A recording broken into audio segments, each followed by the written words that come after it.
ছোট বড় কবি রবীন্দ্রনাথ ঠাকুর। এখনো তো বড় হইনি আমি, ছোট আছি ছেলে মানুষ বলে। দাদার যে অনেক মস্ত হব, বড় হয়ে বাবার মতো হলে। দাদা তখন পড়তে যদি না চায়, পাখির ছানা পুষে কেবল খাঁচায়, তখন তারে এমনি বকে দেব। বলবো তুমি চুপটি করে পড়ো, বলবো তুমি ভারী দুষ্টু ছেলে। যখন হব বাবার মতো বড়, তখন নিয়ে দাদার খাঁচাখানা ভালো ভালো পুষবো পাখির ছানা। 10:30 যখন যাবে বেজে, না বাড়ি অন্যে করবো না তো তারা।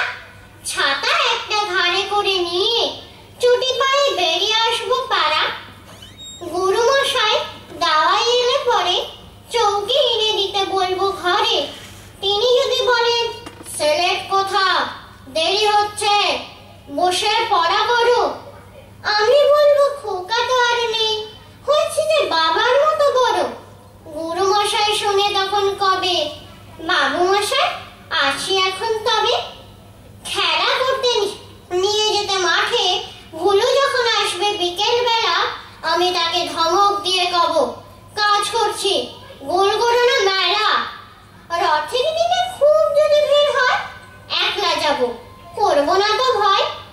মামা যদি বলেন ছুটে এসে, হারিয়ে যাবি আমার কোলে জড়ো, বলবো আমি, দেখছো নাকি মামা, হয়েছে যে বাবার মতো বড়। দেখে দেখে মামা বলবে, তাই তো, খোকা আমার সে খোকার নাই তো, নাই তো।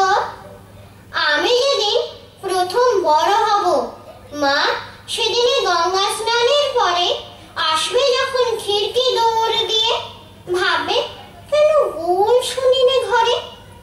তখন আমি চাবি খুলতে শিখে যত ইচ্ছে টাকা দিচ্ছি ঝিকে।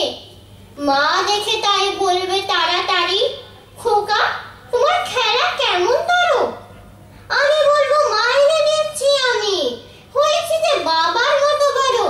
ফুরোয় যদি টাকা, ফুরোয় খাবার, যত চাই মা এনে দেবো আবার। আশ্বিনেতে পুজোর ছুটি হবে, মেলা বসবে গাজন তলার হাটে। বাবার নৌকো কত দূরের থেকে লাগবে এসে বাবুগঞ্জের ঘাটে। বাবা মনে ভাববে সোজাসুজি, খোকা তেমনি খোকাই আছে বুঝি। ছোট ছোট রঙিন জামা জুতো কিনে এনে বলবে আমায়, পরো